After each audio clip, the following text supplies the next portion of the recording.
Deep conversations with the right people are priceless, and ideas are formed in the crucible of authentic, connected, and sometimes controversial conversations. No ideas are off the table because why would they be? Join us on Inquisitive Souls as we lead with curiosity, empathy, and a massive heaping of juvenile humor. Join us on this learning journey.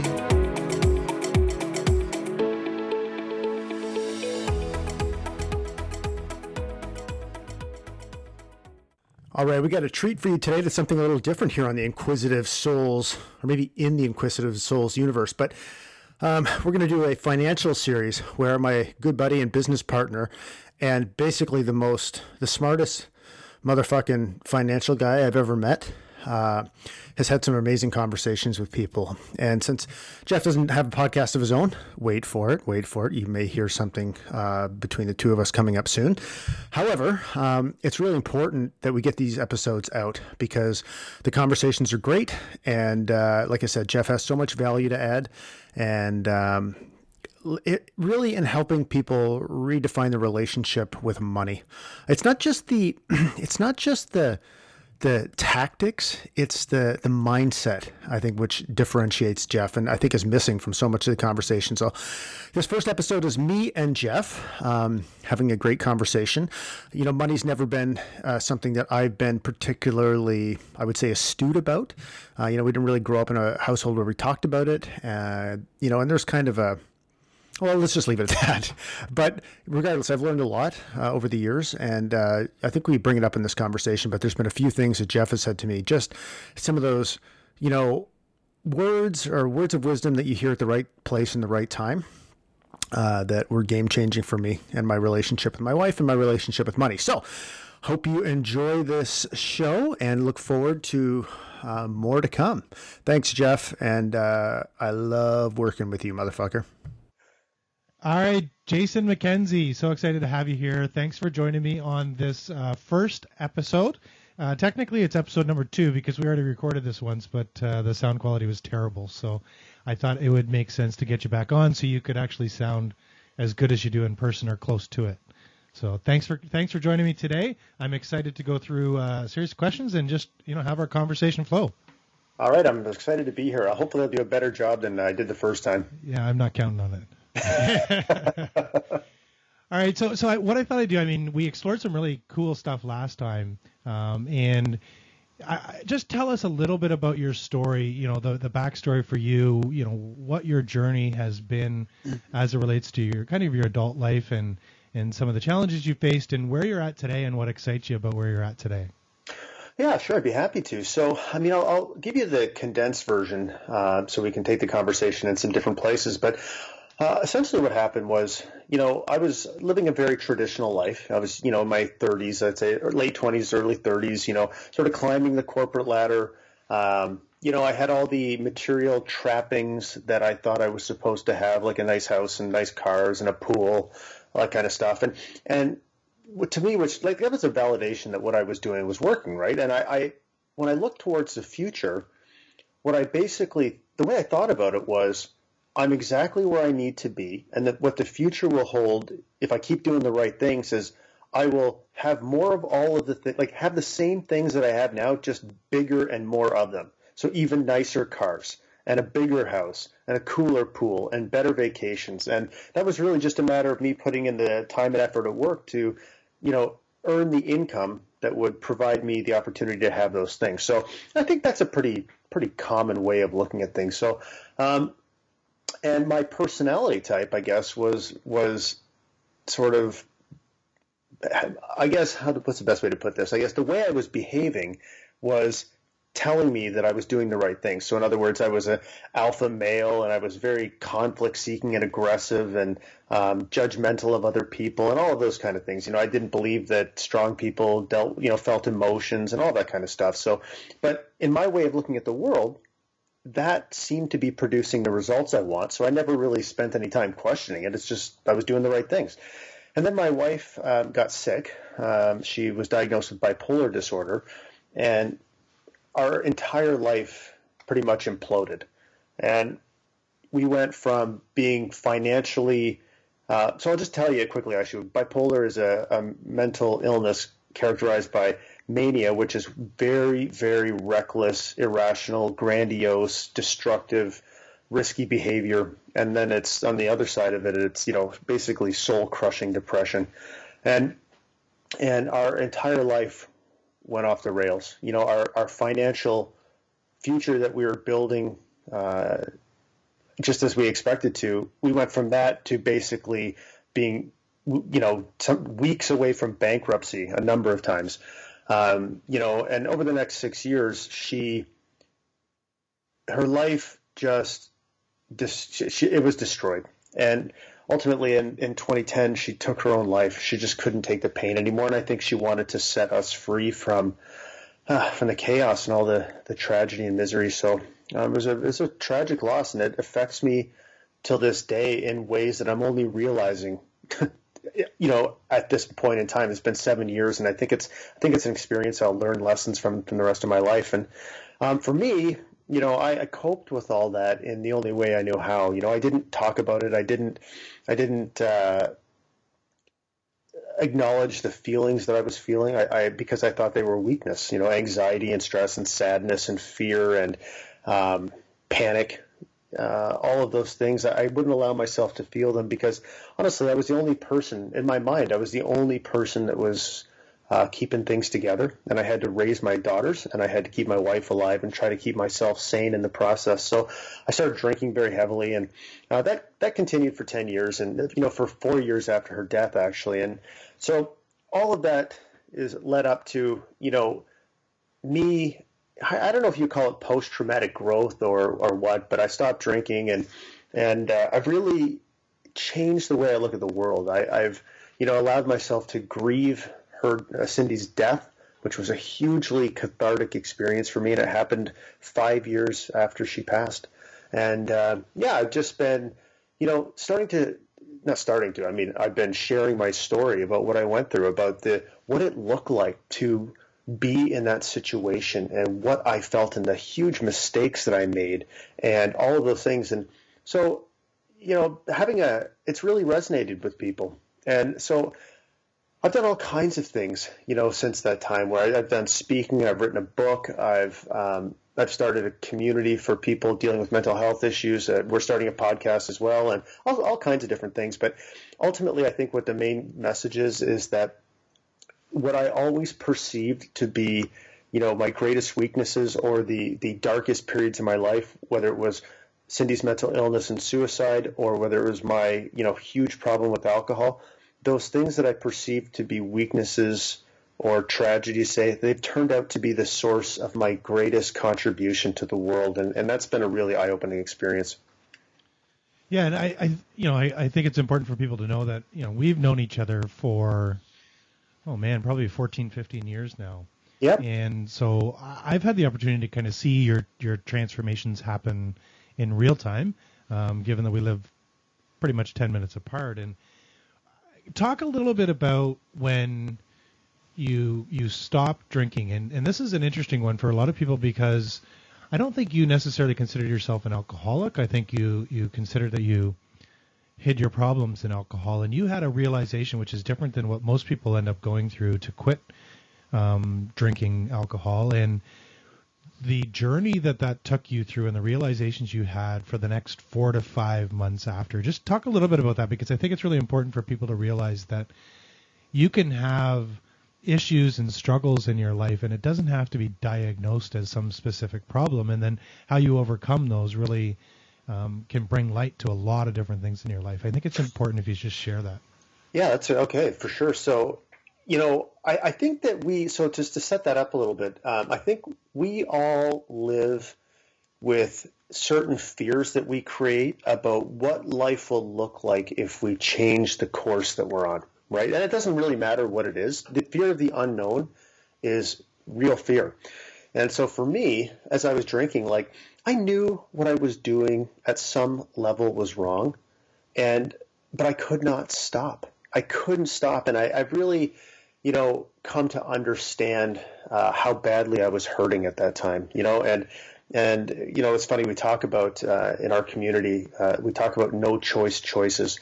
And what I needed to do, I was trying to stop drinking by using willpower, and what I needed to do was heal from the trauma I had been through. But I had no idea about that.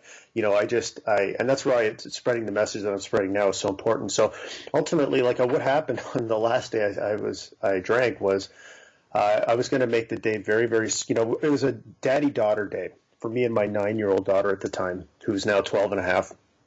And I told her I was going to make it really special, and it was just going to be the two of us, and we were going to do all these things. And, I knew, because my wife was going to be away, that I was just going to get shit-faced all day long. I knew in my heart that's what I was going to do, and that's exactly what I did. And so I waited till 11 o'clock, went to the pub, had a few beers, went to the liquor store, got a bottle of whiskey, and just drank it the day away. Well, my 9-year-old daughter, this amazing human being who I told I was going to make feel special that day, she played by herself all day.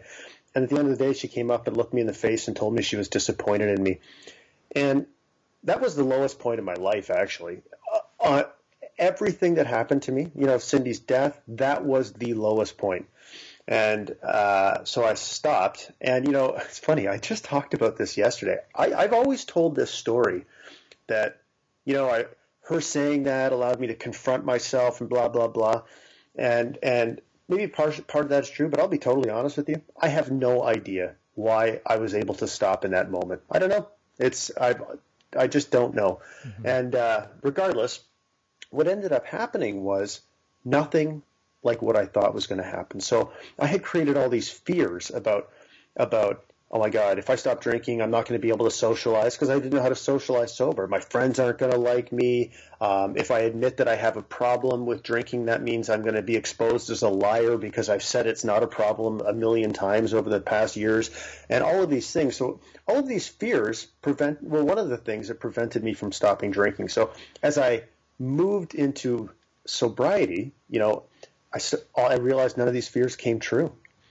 And I was like, oh my God, what? None of them came true. And what does that mean? What does that say about the way I look at the world? Like, what other limiting beliefs do I have? And it was an incredibly eye-opening experience to realize that the prison I had been locked in was a big part of it was of my own making, and man, that was an eye-opening experience. Yeah, let me just explore that, because I think you hit on a really good point, and this links to some of the stuff that I talk about in my journey with money too, right? Is oftentimes, and alcohol is a perfect example to look at, is people look at, someone who has, let's say, a drinking problem, quote unquote, and they say they got to fix their drinking problem, right? They got to come to terms with the fact that they're, let's say, an alcoholic. But in reality, what I just heard from you and what's so important is that people need to address the underlying root cause of why they're drinking in the first place. And, I think about it with money too. For me, I was pinpointing all these things in my life that, I was saying, well, this is a problem and this is the problem. It wasn't until I came to terms with, some of the issues that I had with money and how I was treating it, and really opened up to my wife and my family about what I was struggling with in terms of managing finances, which was extremely hard to admit as someone who's an accountant. I was supposed to be living into this image and supposed to be being able to do these things, but I had never come to terms with the fact that I was struggling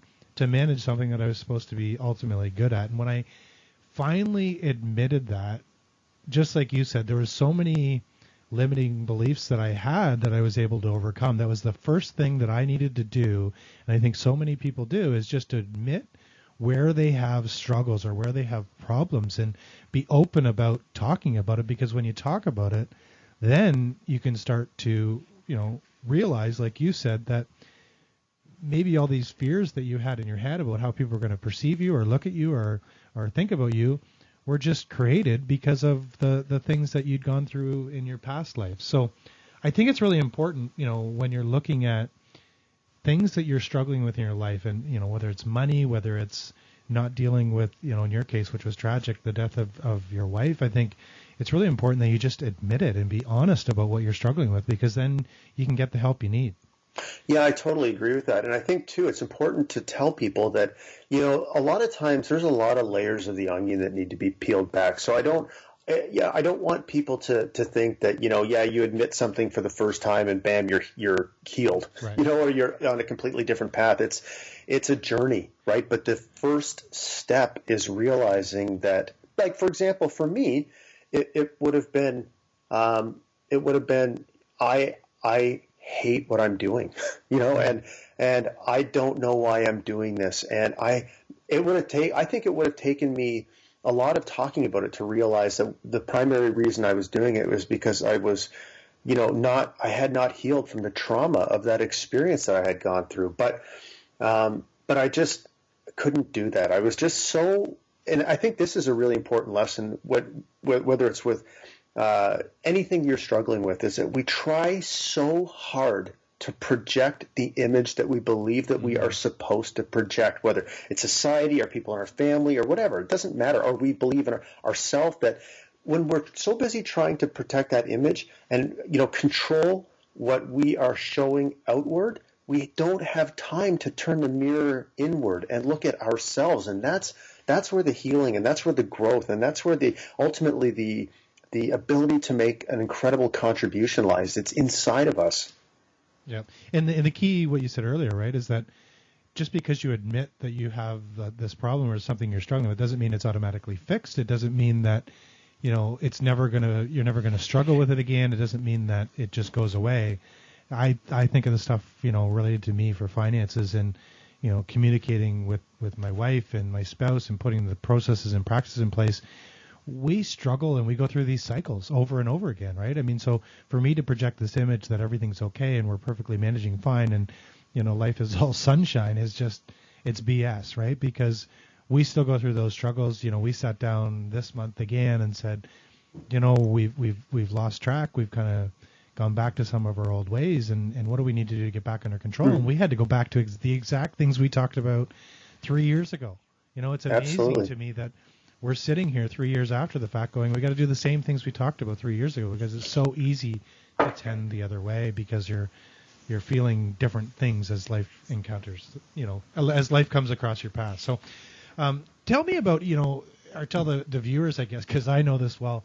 There was this journey you went through from the point you stopped to really today. But I mean, I can think of some key intervals, and I know the reason I wanted you as the first guest for this podcast was because I think it was about 5 months after, or maybe a little bit longer. Actually, it was about a year and a half after you'd stopped drinking. But I saw this transformation that you went through, and I ended up leaving the company we were both working with, and we sat down for, I think, some wings and a beverage, which was pop or water or something. But at a very sketchy establishment, yes. too, I might add. So we probably should have been drinking. Yeah, that's right. But, it was in that conversation that you gave me permission to start sharing my story and talking about some of the things that I'd gone through, because you said it could help people. And so that's what I did. And it's been super exciting. I mean, I wrote a book which was entirely inspired by you, not the story of the book, but me actually writing it.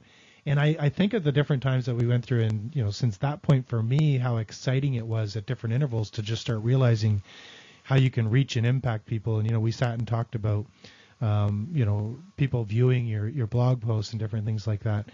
I go back to, I actually remember, and I don't know if you know this, I don't know if we've ever talked about it. It was shortly after I think you stopped drinking, and we were at an offsite for work in Grand Bend. And I noticed right away, I said, "Oh, you're not drinking tonight." And I don't remember your exact words, but it was kind of like, "Yeah, I'm just taking a break." And, over the next 3-4 months, you became open and talked about it a little more with me that, yeah, I quit drinking. But in that first little while, I don't think you really came out and told people that I'd stopped drinking, and you didn't really, talk about all the things. So how did that process work for you, and how long did it take for you to realize that I just got to start sharing my story with people?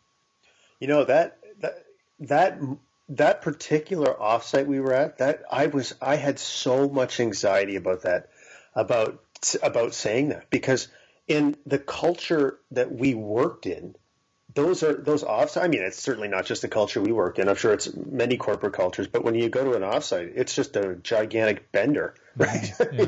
That's just what you do. So I had a tremendous amount of anxiety because I was always right there, man, at the guy that kind of leading the party. So so what happened was. And I think this is also something that's very important is the process, how the process unfolds and in sharing your story. I mean, it's different for everybody, but one thing that I always tell people is that it doesn't mean, okay, tomorrow you need to start barfing your innermost secrets all over everybody's face. It's not that. It's that. So for me, what I did was, there was a lot of fear around telling people I had stopped drinking. So that's exactly what I did. I said, first it was, I'm not drinking tonight. And then it was, I think I'm going to take a break for a while. And then it was, as my life started to improve and I started to, actually start to explore some aspects of personal development to implement, the miracle morning in my life. And I started, exploring different ideas. And then my life started to improve. And then is when I could say, wow, I knew even when I was saying, from the moment I stopped drinking, I believed in my heart I would never drink again. And I've never, ever had even an inkling of desire to drink again. So in my heart, I knew I was done. But I didn't want to come across – I guess I was hedging my bets for one thing because still, you never know you don't know what's going to happen tomorrow, right? So and then – but as the message changed from, I'm taking a break or I think I'm going to stop drinking for a while to, you know what? I'm done drinking, and my life is so much better as a result of that. And that was when people started becoming interested, like, oh, my God, because how did you do that? And it wasn't that I was doing miraculous things or whatever. It's just that I was starting to look at the world more positively, and I was feeling better, and I was more optimistic, and I was starting to see opportunities, not necessarily business opportunities, but opportunities for connection with people in a way that I hadn't before, because I started just talking to people when I thought it might be able to help them about the fact that I quit drinking and my life is better. That was it, and people really wanted to know about that because, I mean, God, how many people struggle with that, right? So, and then I started thinking, okay, there might be something to this whole sharing my story thing. And as I looked back on it with the benefit of time and space, I was like, wow, this is a crazy story. My wife's illness and suicide and my, alcohol, quote, addiction. It wasn't really an addiction, but my problem with alcohol and, overcoming that and rebuilding a new family. I'm going to start telling this story. And then I just decided I'm going to tell the real version of the story, the story where I made some terrible choices in my life when Cindy was sick and all of that kind of stuff. Like the real version of the story. And wow, did that ever resonate with people, man. And people started telling me so many things about themselves. I had somebody come into me at work where we worked, close the door, and a professional woman, highly capable professional woman, tell me she had been a prostitute a drug addicted prostitute for most of her 20s, and I'm like, oh my God, why are people telling me this? And I realized that they were telling me this because I was so open about me and the mistakes that I had made that people knew I wasn't going to judge them.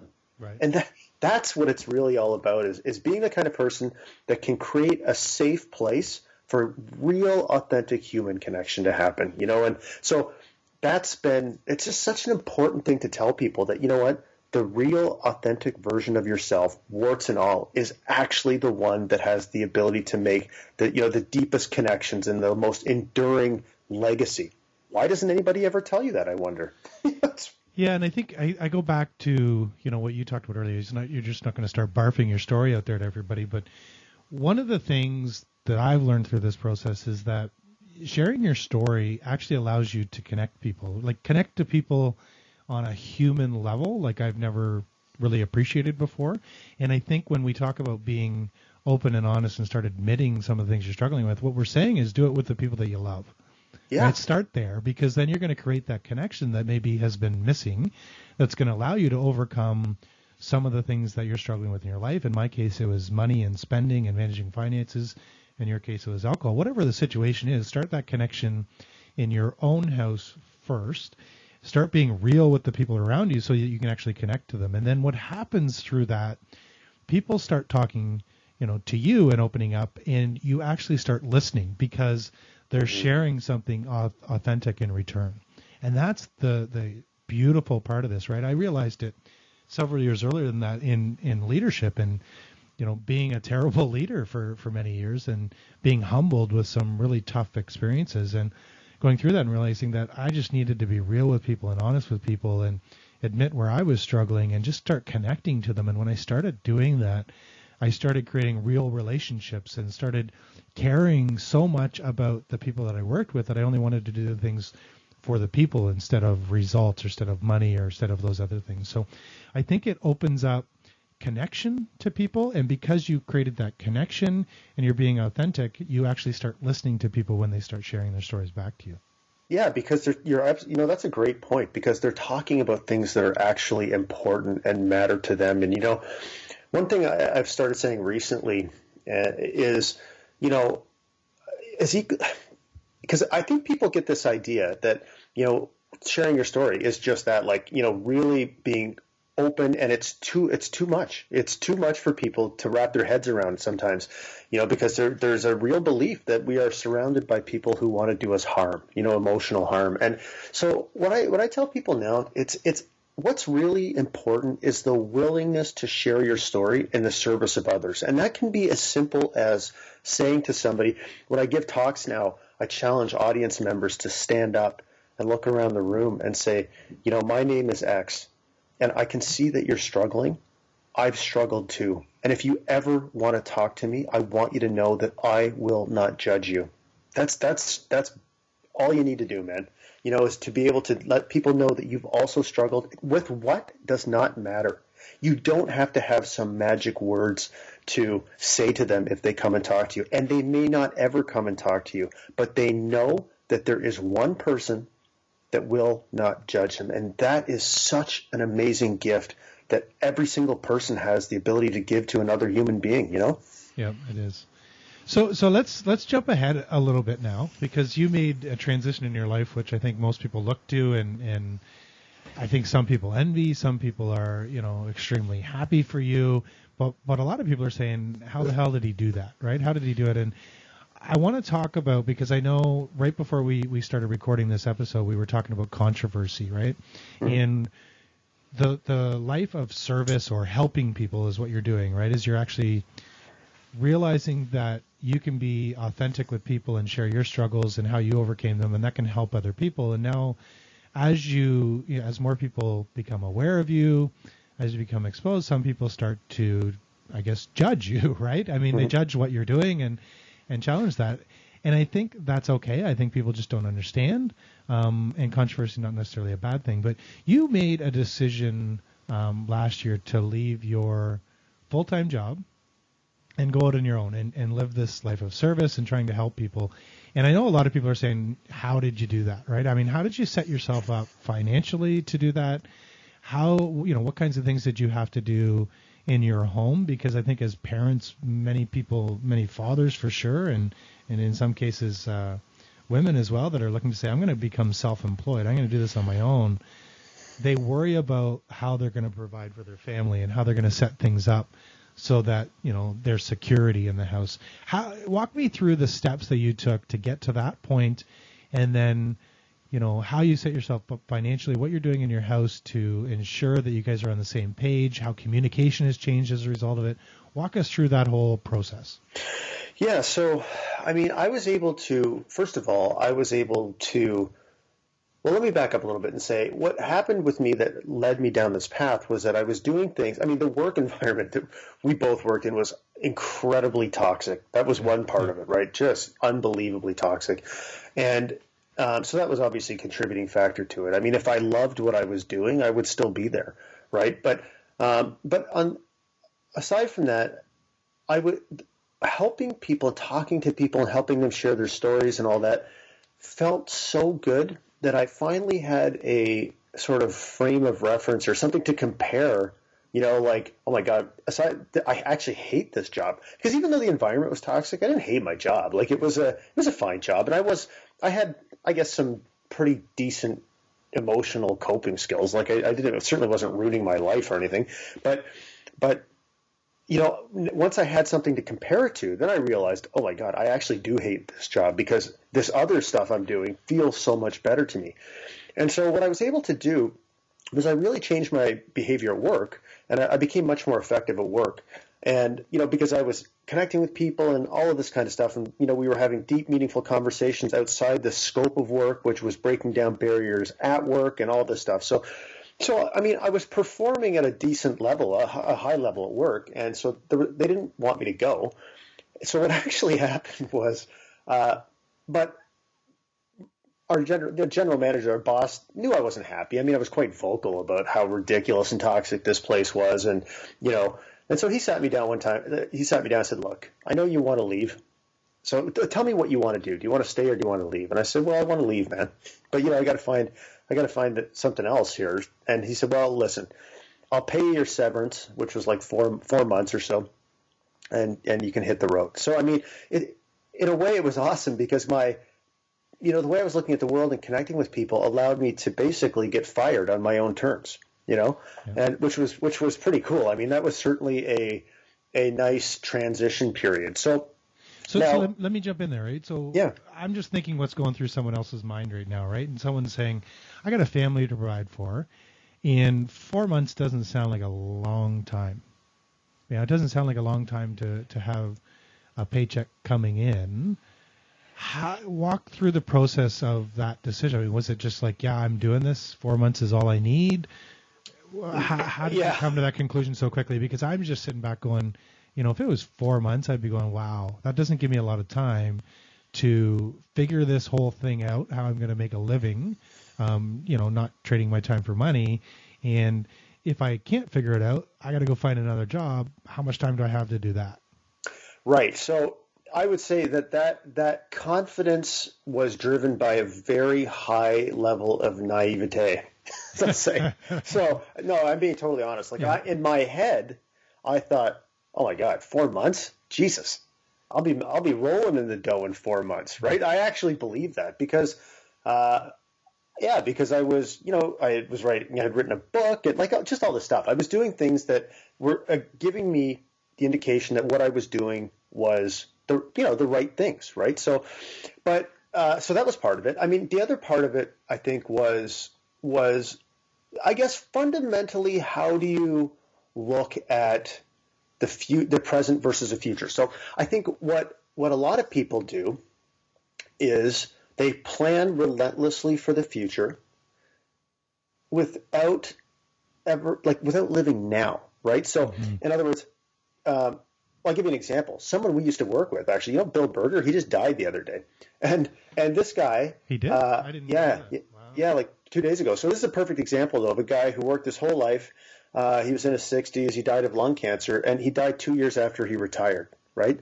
And so the way we kind of talked about it was, how long are we willing to try to make this, to work away at this before we have to, check and adjust, say. So, so we have a finite timeline. So, for example, I've had months where I've made more money than I was making before, which is amazing. And I've had other months where I've basically made none, right? So all in all, I'm not even close to replacing my income. So that can be extremely stressful. But the point is, we had a lot of discussions beforehand about, so, we've done a pretty good job of saving, money for, quote, retirement. And what's that money for? And I think that's a pretty fundamental philosophical question. Is it all for are we all saving it so we can have this utopian retirement, or does it make sense for us to try something different and use some of that money now, right? And so that was it's an ongoing conversation, this endeavor. I know you've been kind of through this too, and trying to decide what to do. And so this endeavor that I'm doing right now, this is not, if I can't generate the kind of income that I need to, I know that I will eventually. That's not even a doubt in my mind. I know that I'm doing the right things, and I've got different streams of income lining up. And But there's a finite timeline on this for sure, where I'll have to go back to work. It's probably, we've been talking about October, right? So maybe 5 months from now. Now, the other thing is that I've got a number of amazing opportunities lining up, and they're not like, so my original idea was that I had to generate, like I was solely responsible for generating all the income I needed to generate. So in other words, I'm a one-man show here. And what I realized is that actually most of the income I've generated and have the potential to is in partnership with other people, right? So whether it's facilitating masterminds, or I've had a few meetings with a company who, for example, a woman who owns a company that works with other companies to help them change the culture around mental health. So there's an opportunity there. So it's still trading time for money, but it's doing things that I love to do. So there's so much to cover or to think about in this entrepreneurial journey. But I guess the point is, to answer your question, to get back to your question, it's what is the money we saved up for, and do we agree about what we want to use it for? You know what I mean? Or what kind of life? How could it support taking a chance or changing direction in a way that aligns with our core values right now? That's good. So if someone else was out there saying, they were in the similar shoes to you, and they're looking at, potentially leaving their job to become, a full-fledged entrepreneur and go out on their own and be self-employed. And I think entrepreneur is an often misused word, but let's say self-employed. So they're going to go out on their own. What would you say that they need to do? I mean, get on the same page in terms of the use of your money, but if they don't have a severance package coming in, what should they work towards so that when they leave their job, they're feeling in a good place that they can provide and they have some security for their family? Yeah, so I would say, like for me, if the job wasn't as toxic as it was, I would have stayed. Right. And I think that would have been financially, that would have been a better idea. But what I would say, we have some commonality on that one. Yeah, for sure. Yeah. So I guess what I would say is that you need to be really clear on the thing that you want to do. Like, what is you want to leave? What is your why? Right. So for me, I wasn't totally clear on that. I think I'll use quote, think I'm clear on that now, but it's been like when you go from like I think what I went through and what you're going through is common. Well, you probably have some more clarity. You got clarity more quickly because you knew yours was the thing that you wanted to do and the way you wanted to help people was fundamentally based in helping them look at money in a different way. It took me, and it's really amazing that you were able to do that. I've gone all over the map, from fathers to leadership to helping salespeople to now I really think what my path is around mental health. That's really what feels like my calling now. And so that's part of it, right? So I guess the point is get clear, and get clear on what you want to do, how you want to help people, and sort of, some strategies on how you can do the things that you want to do, because it takes time to figure that out, Absolutely. And so I would say do that before you leave your job. Absolutely.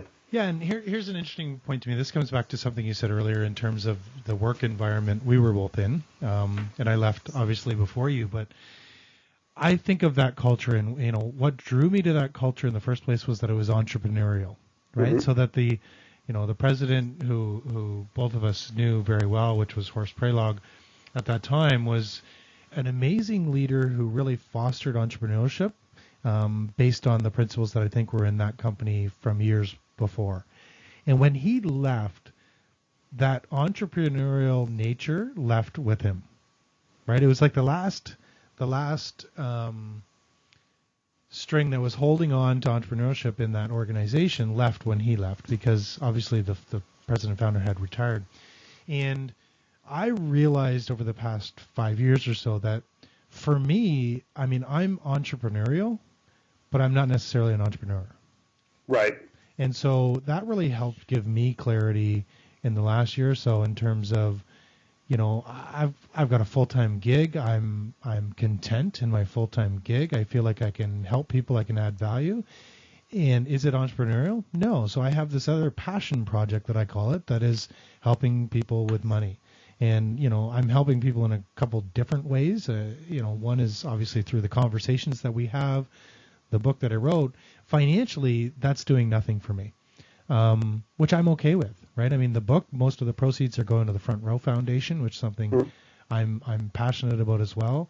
And, I kind of took a step back from the things that I was doing to potentially earn money to say, this for me is about providing value and being of service.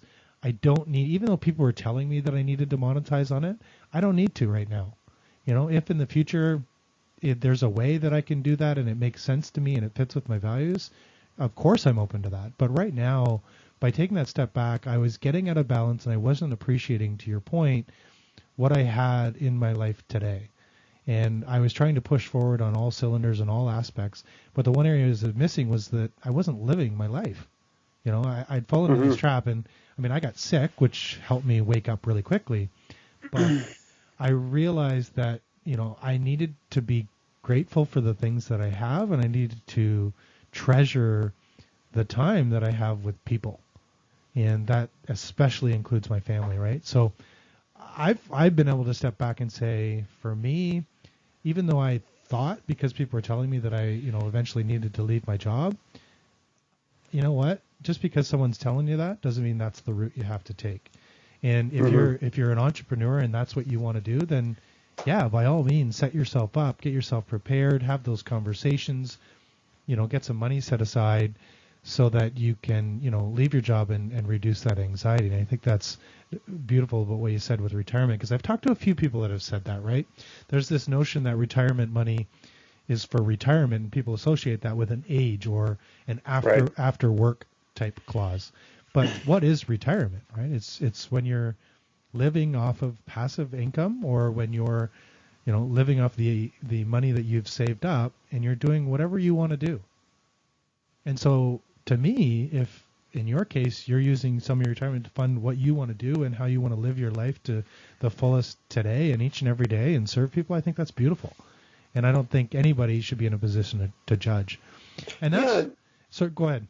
No, I was going to say, you're right, and that's really how I look at it too. And one thing I will say too is I think, and maybe this will be a segue into a different place to take this conversation, but I think one thing that people need to do is you need to do the work to develop the self-awareness about the things that might hold you back, right? So it's not just about developing a platform and a message and a tribe and products and services, all that. It's understanding what makes you think. So for example, I know that I have limiting beliefs about money, right? I don't actually really know what they are right now. It's funny because Tanya, my wife, she does not have these. So in our house, for example, she is the one, I don't want to say she makes the financial decisions. That's not really what it is. It's more like I just trust her. So if she wants to, we just invested in some real estate, for example, and I'm like, you know what? I know that if she wants to do that, she has thought of every friggin' angle possible, and I don't need to question it. Like, tell me what you're doing, but I trust her completely. And so whether it's my upbringing or what, there's work that I need to do around the subject of money. And I think that's a really important thing to tell people, is that you need to have a high degree of self-awareness, because there are going to be all kinds of things that come your way, situations where if you're, say, for example, leaving a job, a regular 9-to-5 job, that you don't ever have to face, whether it's, there's all kinds of things. So, and I haven't done enough of that work around the subject of money as much as I need to. Yeah, I think by you saying that, you're in the right place, though, right? I mean, I know Tanya, and I know she's continuing to educate herself on money, and that's the key, right? As soon as you hear someone say, "I know everything there is to know about money," I think that's a limiting belief in itself, right? Because you've closed the opportunity to learn anything new. And one of the things we talked about earlier today was that part of the reason I'm going to do this podcast and why I'm passionate about continuing to do it is that it's an opportunity for me to learn more stuff. I get to jump on a call and I get to pick your brain about what went through your mind and the things that you had to put in place and the things you had to do about leaving your job. And the next person I get on an interview, hey, I want to learn about this and how someone, took these steps to improve this way financially or this aspect of their life, and I can learn from them on how to do that. And I think as long as you're continuing to focus and be self-aware and say, I need to continue to learn in this aspect of my life, you're way ahead of most other people out there. So I think you're in the right place. You're self-aware. You're admitting what you know and what you don't know, and I think that's a big first step. And I think I agree with you. You're in good hands because I know Tanya continues to educate herself and other people as it relates to how do you live responsibility with money. I just put 3 gardens in, based on her inspiration alone. So there you go. Yeah, it's amazing. Yeah, and that's part of it, right? And for her, money is energy. I'm sure if you have her on the podcast, she'll talk all about this. But that's how she looks at it, and it's a really interesting point of view that I have a hard time wrapping my head around. So yeah. So I guess the point, though, I agree with everything you said, and I guess the only point I would make is that when you are launching, say an entrepreneurial journey, figuring that out while also trying to figure out how to best serve people and what products and services to offer and connecting with people, like it might not be the best time to do that because it can be overwhelming, right? Yeah. So no, and I like what you said, right? It's a really good piece of advice is that look to partner with people and come up with joint ventures to get yourself in a place where you can at least be creating income faster. Because yeah, and then to go back to the beginning of our podcast, to the beginning of our conversation, it's those authentic, vulnerable human connections with people that will create those opportunities to partner. Absolutely, yeah. Nice segue right back. So let me ask you one question as we wrap up here. And I remember recently we were having a conversation where you were struggling to figure out where you really wanted to go with all this. And I know you mentioned it earlier that it's changed and it went from this to this to this. But I think you've had some clear revelations of late, right? Mm-hmm. Some subtle changes in thinking that have, from my perspective looking at you, totally elevated your passion levels again. And I guess my question for you, what questions did you ask yourself, or what allowed you to see that now when you didn't see it before? So that's a great question. So I think what happened with me, one of the things that I think everybody can fall victim to, and especially people who who ply their trade by talking to people, whether it's giving talks or hosting mastermind groups or whatever, people who sort of preach the same message all the time, is you can get blinders on about that message. So you repeat the same thing over and over and over again, and sometimes you realize that the message that you're preaching is actually part of what's holding you back. So I'll give you an example. One of the things that I talk a lot about, I would say a lot, is in my head, and I would say it to other people, is the idea of mental health. So I would say I'm sick. There's sometimes where I really get sick of talking about mental health, because that's like, honestly, she's dead, and I've moved on with my life, and sometimes I don't like going back and revisiting that period of I feel like I've made the contribution I can make out of that. So, but the summary of that is I am sick of talking about this. So that's what I was telling myself. So the idea of doing something in this, say, area was not even on my radar. And then I realized, it's not that I'm sick of talking about it. It's that I'm sick of only talking about it. Right. And there's a huge difference between those two things. So, and I think that was always, I don't want to say that I blinded myself to it. Things present themselves to you. Ideas present themselves to you at the right time, right? At the time that you are able to receive them. And that's a kind of a concept that I would have dismissed as like woo-woo, a number of years ago, but I wasn't able to see that. So then what I thought was, oh my God, I know so many people who are struggling with this and are supporting loved ones that are struggling from this. And God, maybe what if I did more than talking about it? What if I created a community around people? What if I started a podcast and learned more about it? Because I feel like it's exactly like what you're saying, right? That's why I want to do the podcast, man. I want to learn from everybody. And so now we've got this community, and I feel like I am actively participating in changing lives every day, but also creating, facilitating a space where other people can contribute to changing each other's lives every day and letting them see the power they have. Like I had a text from a guy, get this, actually, this is a guy we used to work with. And he texted me. He joined our group. I'm not even sure how he found it. And he joined our group, and right now he is in the hospital for having suicidal thoughts. And he texted me yesterday. He actually called in for a community call we had the other day from his hospital bed. And he sent me a text yesterday morning and said, basically, and I'm not taking credit for this at all. I'm just telling you what the text he sent was. He said, thanks to you, I will never again feel ashamed of what I'm struggling with, and I will no longer be silent.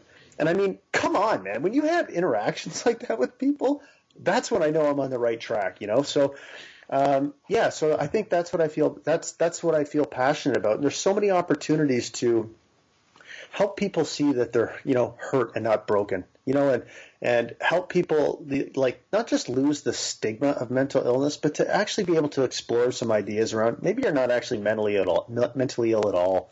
Maybe you're hurting. Maybe you've experienced trauma. Like let's talk openly about all of the alternatives. So yeah, I guess I don't know if that answered your question or not, but see, I get passionate, I start rambling. So yeah, no, that's what tells me I'm on the right track. Yeah, I was in a similar spot, right? I was struggling. I was feeling tired, feeling like I had to be this expert and keep talking about my story. And then I realized, holy shit, I don't need to do that. I can just get people on and start talking about their story, and I can learn from them and share it with the world. And what a wonderful thing that could be. Yeah, and I think that's one thing that's really important that people don't realize is the more you allow your ideas, sort of submit your ideas to the marketplace of ideas, the wiser you will become. So, for example, you and I will be forever changed as a result of this conversation. We both said things in a way that the other has not heard before. And so when people talk, sometimes I'll talk to people about this subject and people will say, oh my God, how did you get so smart? You're so smart about this. And I always say, I'm not smart. God, I failed grade 10 math. And music. But it's just that I talk about it all the time. And I talk about it to different people. And it's a dialogue. It's a back and forth dialogue. So I share my ideas. They share their ideas. Sometimes my mind gets changed. Our ideas collide and new ideas come out of it, and we create new opportunities and blah, blah, blah. Like if I had spent the past few years fixing bicycles, I'd be amazing at fixing bicycles, right? Yep. As it is, I could barely change a tire. So, I mean, and I think that's what's really important is that you've got to have the confidence to be able to talk openly about the things that you care about or to be able to ask for help, because that's when true wisdom, that's where it comes from, right? Is from talking to other people. Yeah, and it's interesting, right? You talk about telling your story over and over again. One of the things, and it was actually you that introduced me to this. You get, go through a cycle here, and I want to talk about this at the end, but of learning from people. And I used to be your boss, and now I look at, I'm learning from you every time we talk, and I look at you as a mentor to me, and like you're guiding me through this journey of life. So I'm extremely grateful for that, and that's again why I wanted you as the first guest here. But you introduced me to appreciative inquiry, and getting to see that at the Front Row Dads Retreat, getting to see it in San Diego last year. I signed up for the training and now the certification with the Flourishing Leadership Institute and John Berghoff, and I realized telling my story wasn't what I was passionate about. It was about asking different questions and talking to people and asking powerful questions and intentional questions.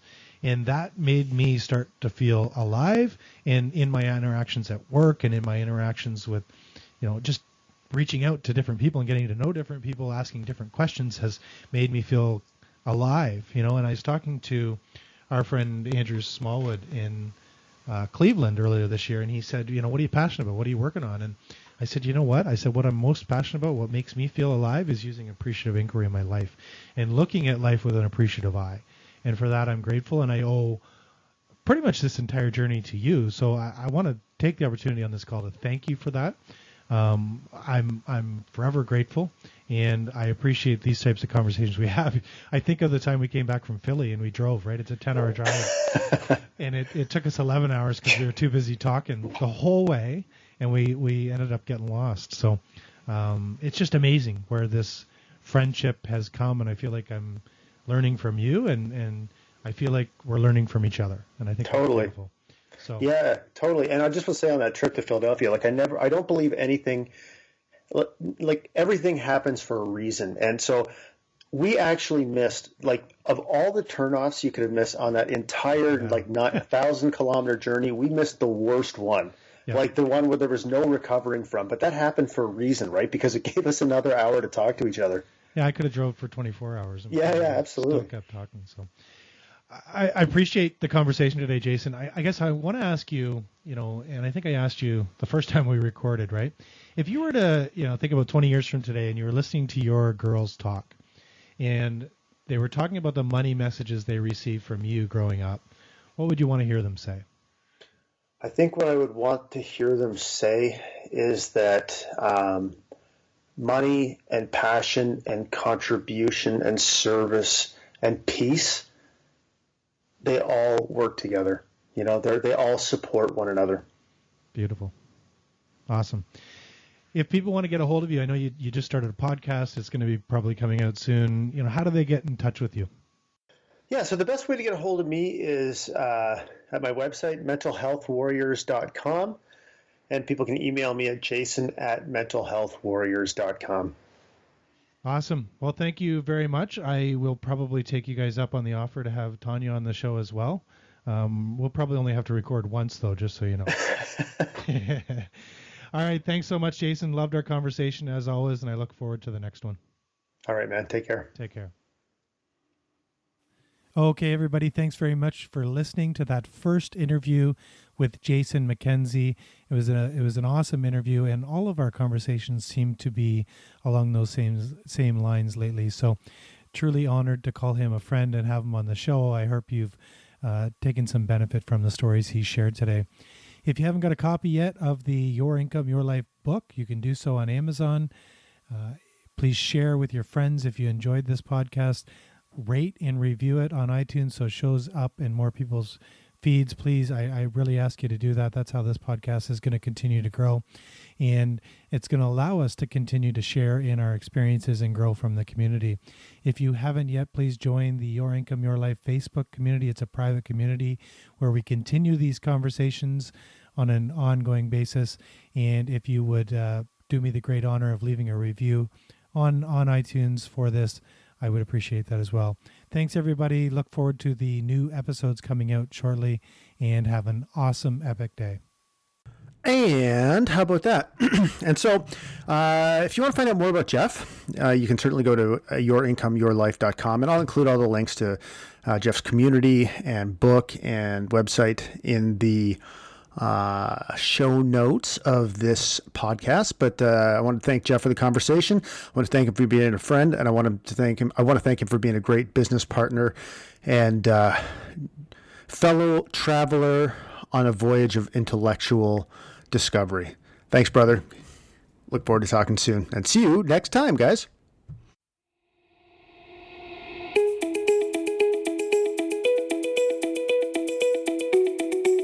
Thanks for listening to the Emotionally Excellent Man Show. Now, go own your shit like the powerful, handsome boss man that you are.